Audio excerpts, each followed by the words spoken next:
please, I have to say this, like, do not say anything that you do not believe. Like,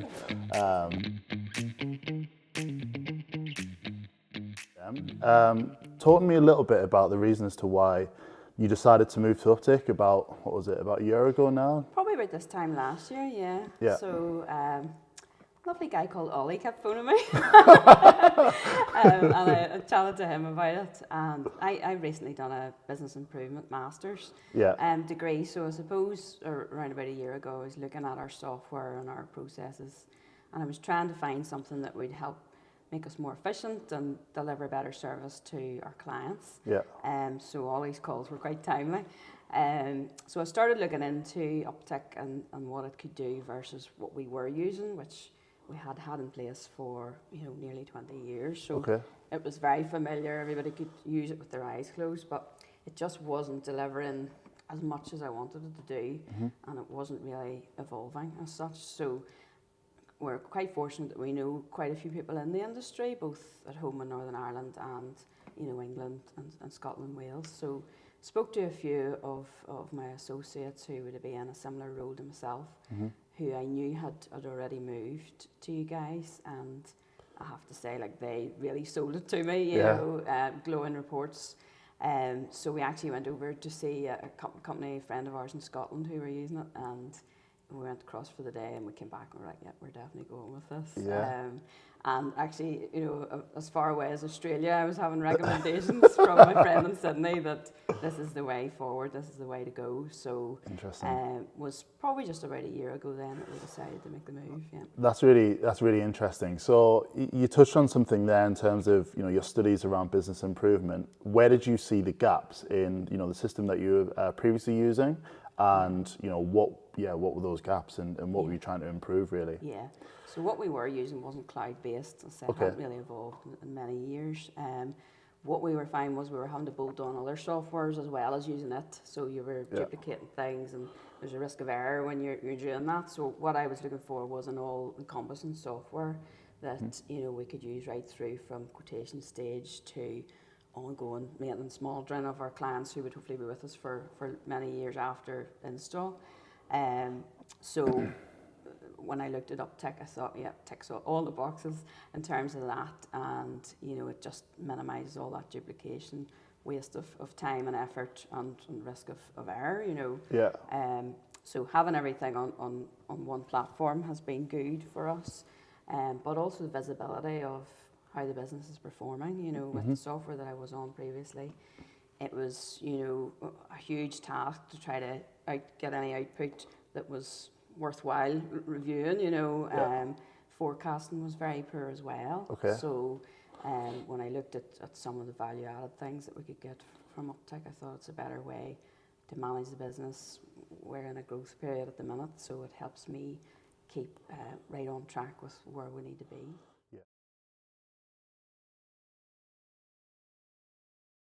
So just on that, if we think about the greater insights that you're getting through Uptick's reporting, is there anything, sorry to put you on the spot, but is there anything that has been exposed to you in the last say like 9 months or so since you've been live, that previously you weren't aware of, but through the kind of reporting that we've got, you can now see? Yeah, well, it's a good question, and sometimes you don't know what you don't know, sort of thing. So, for example, one of the big benefits I've seen is in terms of our defect coding and the turnaround on getting remedials approved from the clients. So previously, as I say, because we couldn't do any sort of online coding through the original software, you just send a customer an email saying, we recommend you replace this, that, the other.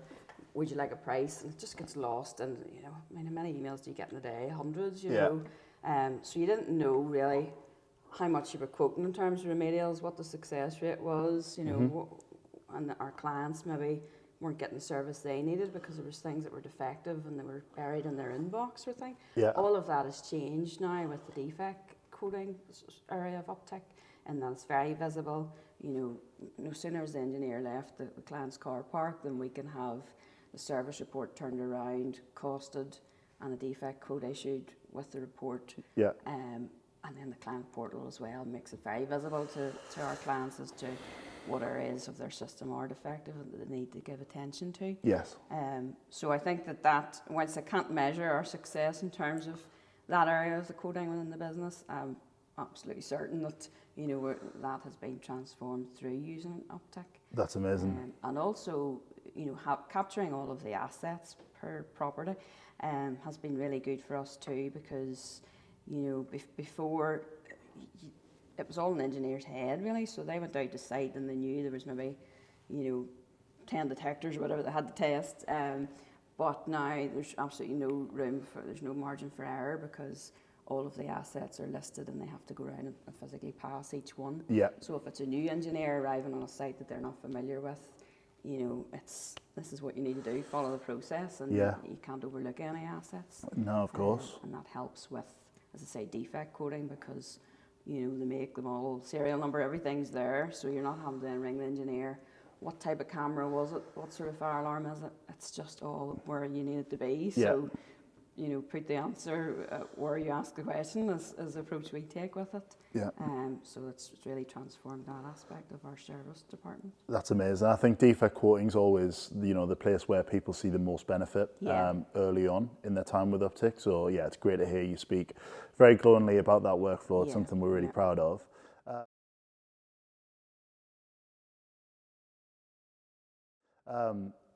I am interested to understand how your clients have actually, perceived, the new reporting that they're getting, new documentation, and maybe any, difference in the level of service that you're able to provide after moving to Uptick. Cool. So could you speak to that, please? Yeah, well, it's really enhanced the client experience. So we've found we've had new maintenance clients coming on board because we've been able to showcase, the portal, even the way we present in our quotes for new works and new maintenance is it's just elevated us. It's so much more professional than just an email with a PDF attachment, so we're even winning more and more clients off the back of, how we're projecting ourselves, and it's very much in line with our values and our vision in terms of what you guys do here. So once they're on board with us then, and our existing customers as well, the service reports are very clean, very easy to read,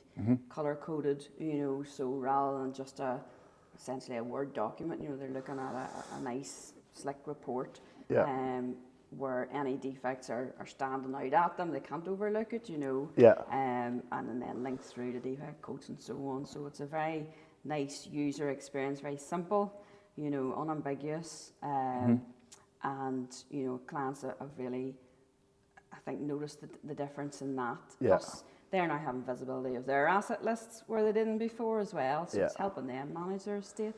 And then we're just in the process of rolling out the client portal then to customers. So we've kind of, that's almost the last phase of our migration, because on day one, if they'd logged in, there's nothing to see. We'll give it 6 months, and then when they log in, at least they'll have a bit of a history. And they can see their invoices, they can see past, service reports. Everything's there for them instantly to access. So they don't have to ring us, email us, chase us for information.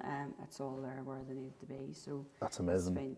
We've had very positive feedback from our clients. Good. And do you think that your clients are more likely to maybe accept the remedial work that you're quoting for, given the visibility that they're getting through, your asset capturing? I think they are, and it's proved that they have been. I think we're very transparent with our customers. Yeah. And, because you can attach the photos and everything. It's not just saying this is defective or it's hanging off the wall. Here's the actual evidence, and they don't have to then go and start looking for it themselves to verify what we're saying. The photographs are there, and I said there's the full asset list, so they can see the status of each asset.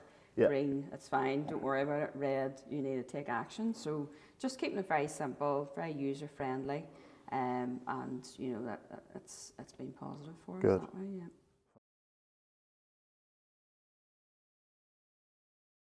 Can you tell me a little bit about your journey with Uptick so far? So you mentioned earlier that you maybe decided to move to Uptick about a year ago. Yes. There's of course been onboarding throughout that. Now, support from our CS team and as well as product support. Talk to me a little bit about that journey, please. Yeah. So I know you guys are a big team, but It's always felt like a very personal level of service, which, I suppose I was attracted to Uptick because, as I say, we share similar values, and we operate at a large scale level, but we're a small personal team, and our clients know us on a first name basis, and I feel that we have that with you guys.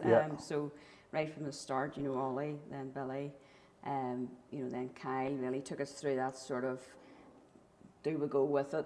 Got everybody in, Kyle dialed in and gave us a really comprehensive overview. Good. And I put it to the team and said, are we moving forward with this? And it was a resounding yes. Yeah. And then from there we moved across to James then, Ed Sheeran, as we like to refer to him. And he's just brilliant, we're speaking to him like, every day really for a couple of months. And he always had a smile on his face. And because there's a lot of nervousness there whenever you first kind of say, right, we're going to move across. And he was very reassuring. Nothing was too much trouble. I don't know what was going on behind the scenes, but he certainly came across like he had everything under control. So we loved dealing with James. And then when we were up and running then the beginning of March, there was a nice handover then to Joe, who's just been incredible. Of course, he's been across to Diamond as well, so we'd love to just have him with us, every day and clone him, but unfortunately we can't. So no, it's a really supportive transition. It was a very supportive transition for us, and at no stage did we feel like we were asking too much or being too much trouble. The answers are there, and the guys just know the software inside and out, so there's nothing that we can't get an answer to. And then sort of now that we're kind of approaching 6 months up and running, it's the odd query to your support team, and it's like instant answers from them. Certainly if there's anything they don't know, they'll come back to us. So we've found the whole experience to be really positive, and I feel like I know you all really well. And like I no hesitation recommending, and have recommended to others in the industry who are considering moving across. So we'll have to discuss commission. Well, I mean, we've got a very bountiful snack drawer, which you're more than welcome to imagine. We take some for but yeah, no, we really do appreciate the advocacy. It's something that we spend a lot of time on, making sure that we cultivate the right relationships. We don't just see this as kind of like a transactional thing, a 1 to 2 year partnership. This is something that you mentioned. How long have you been with your old software prior to moving over? 20 years. It's easy to stay the same, but you have to be sort of courageous and say, is there something better out there? And your mission and our mission is the same, to keep people safe. So if we can enhance the safety of the service we're delivering by partnering with you guys, then it's benefit to everyone, all our clients. Of course. But we're trying to cultivate the same level of sort of duration that people are with us and even longer. And we know to do that we have to have incredible customer service. Our product needs to constantly evolve, which are the two things that we're absolutely committed to. But it's great to hear the advocacy so soon in your Uptick journey.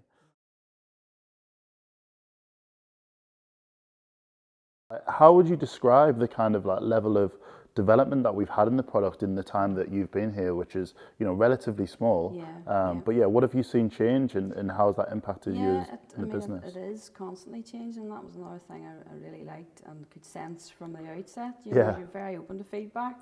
I'm a great believer in continuous improvement and of course. client feedback and changing processes and so on to match more what your clients need. So I get that impression from you guys that you're very receptive to it, and have seen then changes coming about off the back of even our suggestions. We're just a small company in Belfast, and you're changing the software off the back of some of our requests. So it's incredible.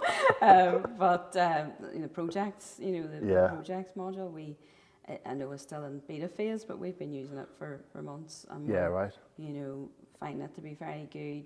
But there's things we think it could go even further and do, and we've raised that, and it's taken on board, which we didn't have with the old software provider. It was just, this is it. It's almost like an off-the-shelf package, and it's not really ever going to change. Where, as I say, I think we both share the same mindset, and that it's ever evolving, you know, to meet clients' needs and the changing needs of the market, even changing regulations and so on. So, you know, you can't stand still, as you know. So, yeah, that's been very positive to see the change in the short time already. Yeah. It's only going to keep improving, I suspect. Of course, yeah. As long as the feedback comes, you know, we put a lot of faith in our customers to inform us what the industry needs, and we'll try our best to support that. I mean, sometimes we do get told off for how quick we do change things, but you know, we'd rather be on that side than maybe, you know, other softwares that don't move with the changing times. Yeah.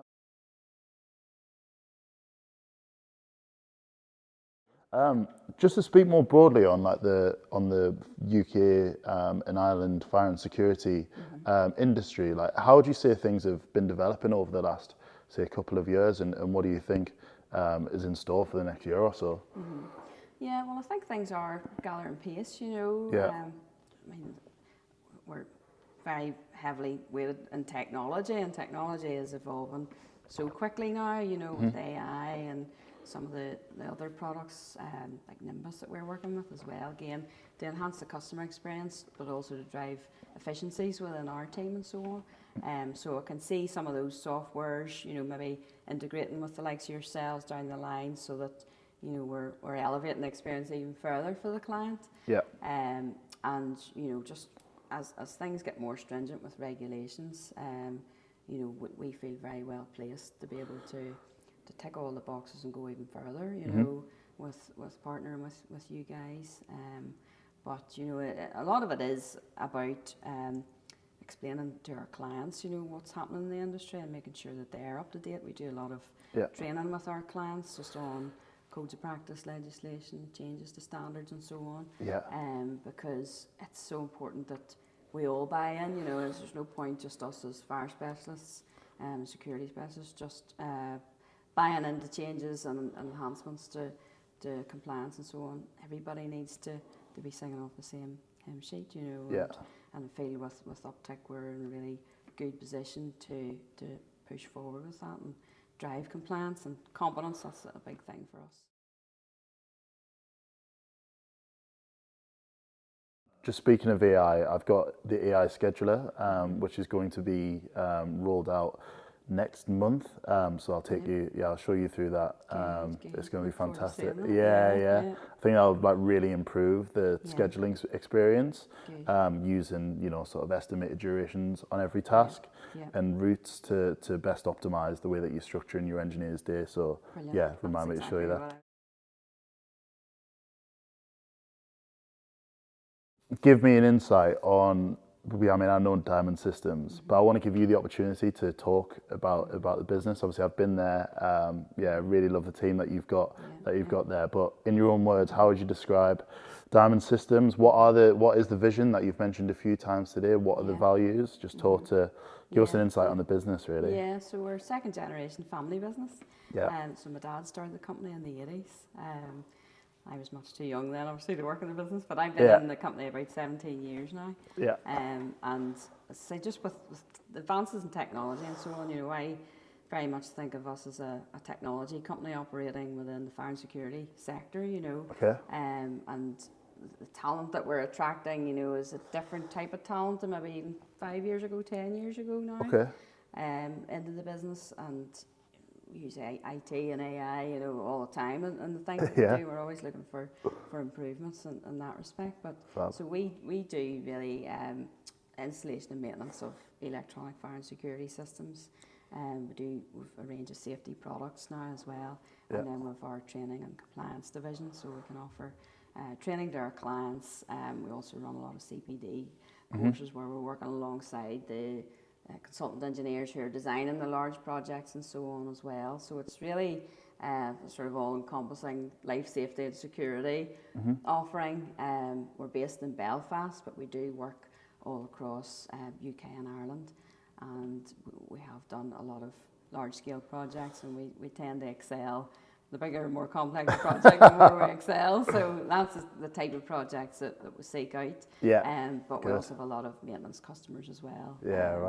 and we've been NSI Gold for a long time. We're members of the FIA, and we're really champions of competence and compliance in our region and outside of it as well. So I suppose the vision is just to keep growing the business, not stand still, you know, keep growing the team, keep growing the business, and really become the market leader in Northern Ireland, and renowned as the go-to company for life safety and security would be my vision moving forward. So yeah, it's exciting times. So we've put together a 3-year vision. Wow. And we're rolling that out at the minute. So it's good to get it all out of the head and onto a page, and then you can start ticking it off. You know, even we've had it on paper for a couple of months now, and we've already said, yep, done that, we've started that. And that's amazing. I think progress is a really motivating factor, you know, and I always like to set, you know, 90-day goals and tick them off and move on to the next 90-day goals, you know.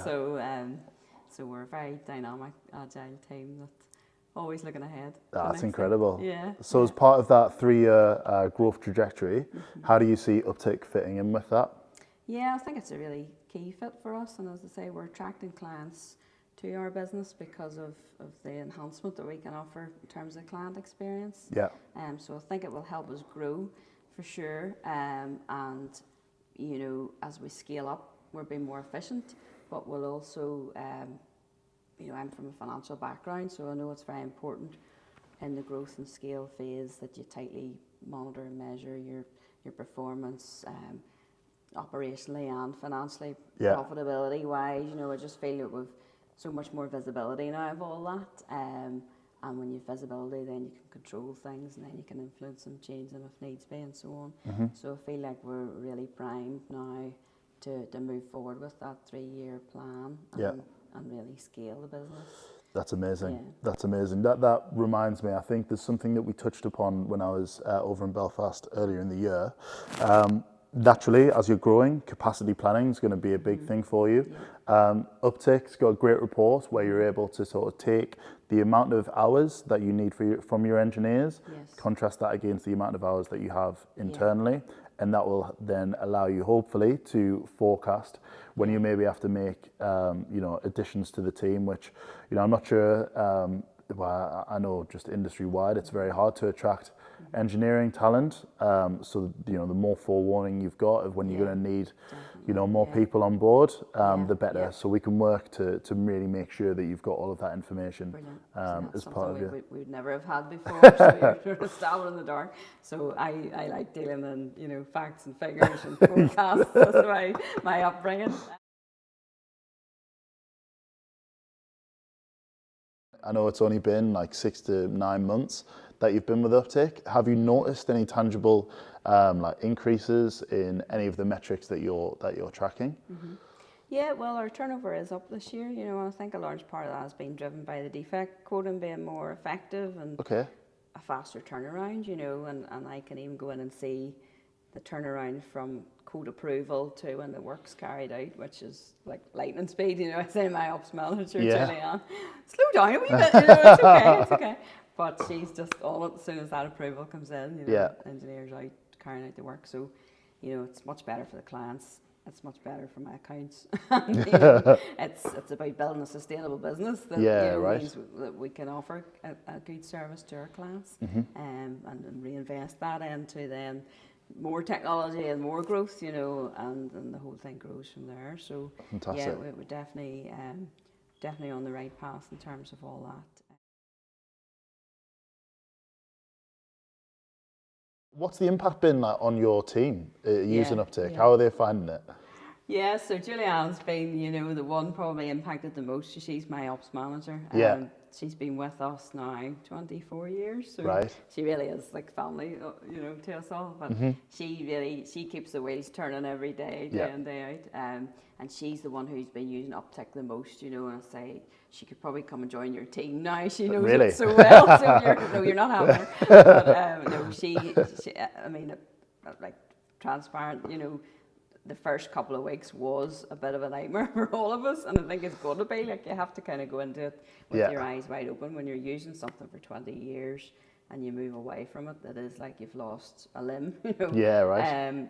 But having the support and the training and so on that we had prior to the launch was reassuring to her, and she's very diligent. You know, she keeps a lot of notes. Yeah. So it was just, you know, go slow. The first time you're doing something, consult your notes, and then, because she's doing it then daily now, you know, she's within 6 months, you know, she could do it with her eyes closed, you know, and she likes to work a bit like myself in as efficient way as possible and methodical procedures, you know, so she enjoys the whole workflow that it offers, you know, and it's all under the one umbrella. You're not having to dip in and out of different softwares, integration with Sage and so on, because she would look after some of the financial things for me too. So it's been a positive experience for her, and she looks after the defect quoting too. So she's getting job satisfaction out of getting remedials processed. Yeah, of course. So it's been very positive. The engineers, I have to say, have fully embraced it, you know, from the off. Good.